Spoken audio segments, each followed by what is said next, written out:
Start. Mr. Vice Chairman, I have introduced the bill some time back in respect of a vital matter which has been engaging the attention of various sections of our society. The matter has been discussed by several forums like various political parties, universities, bar associations, state governments, and so on. The matter is regarding what should be the relationship between states and what should be the relation between the center and the states in our polity. The founding fathers of the constitution advisedly envisaged a two-tier system for the country, one at the center and another at the state level, and they suggested that there should be a coordinating forum to harmonize relations between the union and the states in various fields. India is a very large country and a centralized administration is not compatible with the diversity or the efficiency needed for such a vast country like ours. Article 263 was thought of as a way of to coordinate and harmonize the relations between the center and the states and between the state themselves.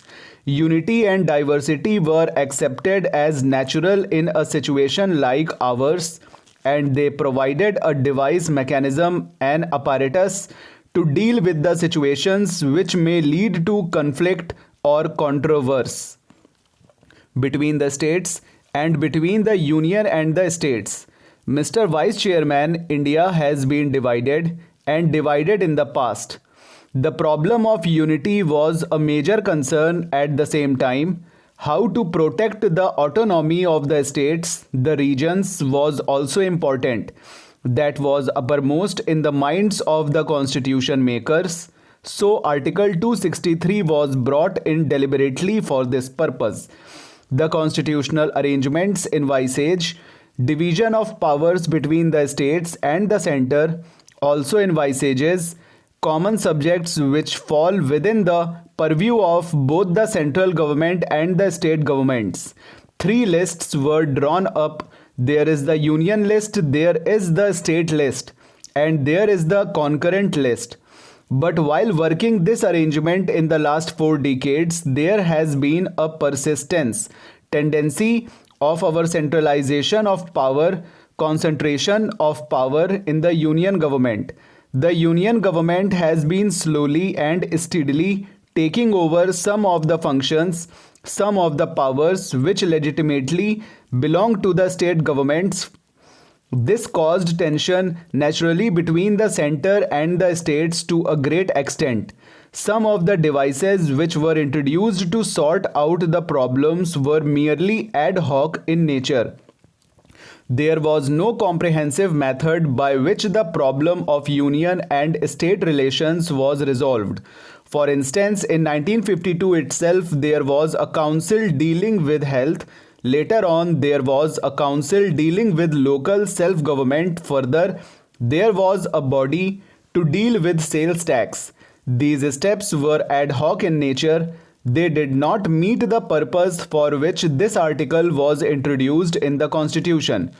With the enormous increase in the responsibilities and functions of the governments, the conflict between the center and the states became more and more pronounced, and as I said, the power of the center became so large, and the center has been usurping the powers and functions which legitimately belonged to the state governments. Sir, state governments are the means by which central policies and programs are implemented, but over a period of time, the powers and responsibilities given to the state governments stand eroded because of over-centralization of powers at the center.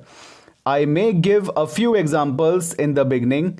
quite a large area of industry came in the jurisdiction of the state governments, but during the last 3 decades, nearly 85% of all the industries came under the center.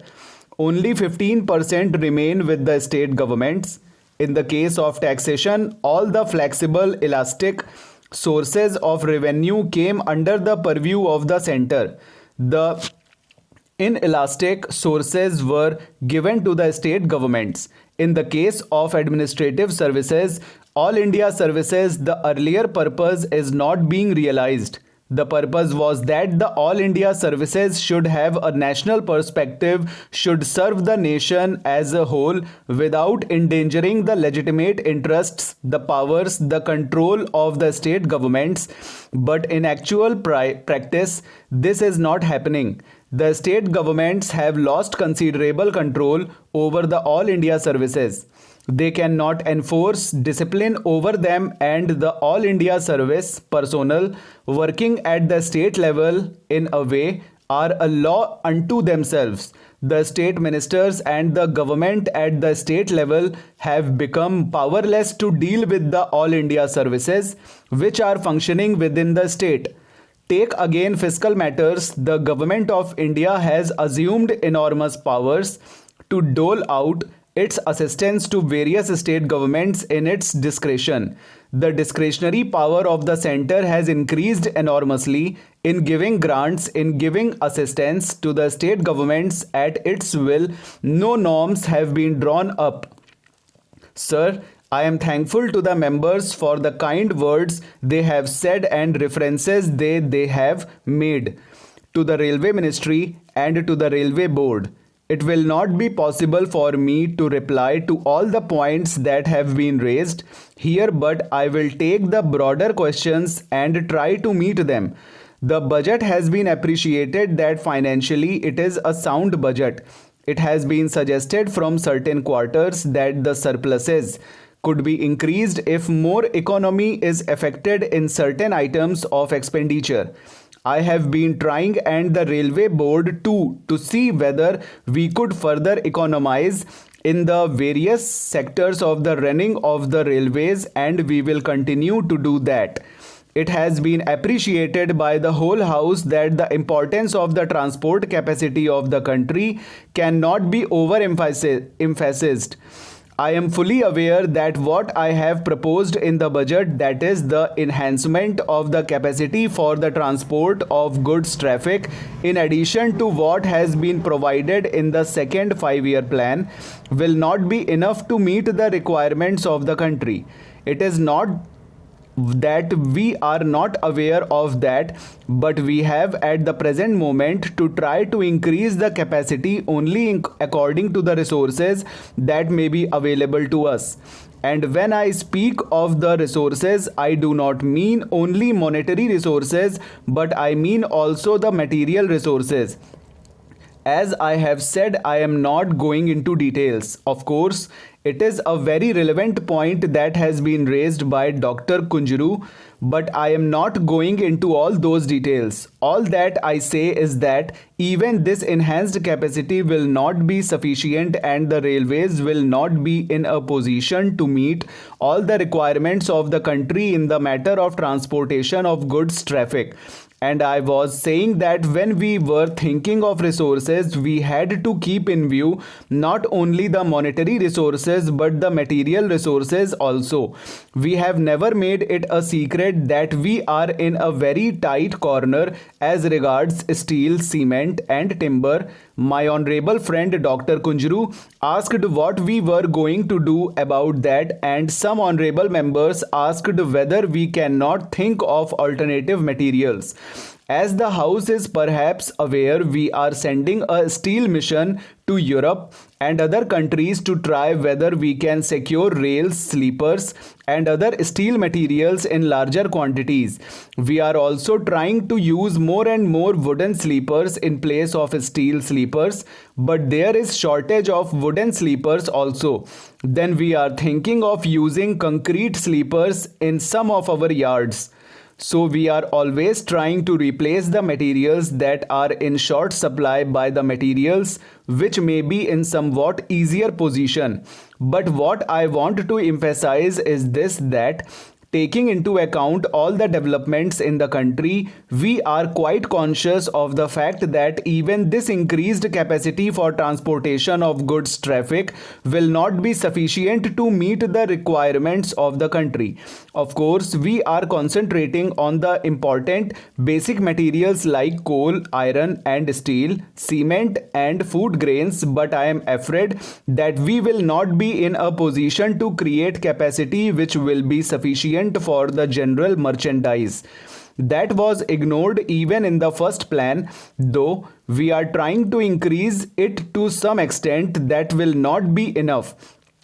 So it comes to this, that the railway minister will approach the planning commission again, argue with them and try to impress upon them the necessity of creating additional capacity for the railways, and if we are fortunate to secure some additional allotment from them, we will try our best with our advisors and officers to create additional capacity with the resources available. In this connection, it will not be out of place to make a mention about the various demands that have been made in this house for opening new railway lines in various parts of the country. Sir, I have got briefs about each one of these demands, but I will not take the time of the House in giving reasons why one of them may be taken up during the course of the second 5-year plan and why the other may not be taken up. I will only say that demands have been made practically from every state: Andhra, Karnataka, Odisha, Madhya Pradesh, Bihar, Kerala, Assam, and I do appreciate that there is necessity of new railway lines practically in every state. There are areas which are far away from the existing railway lines, and if we open up that area, even if nothing is done in that area, if only a railway line is provided, that itself adds to the progress of that area. But we are not in a position to do that. Full stop, over.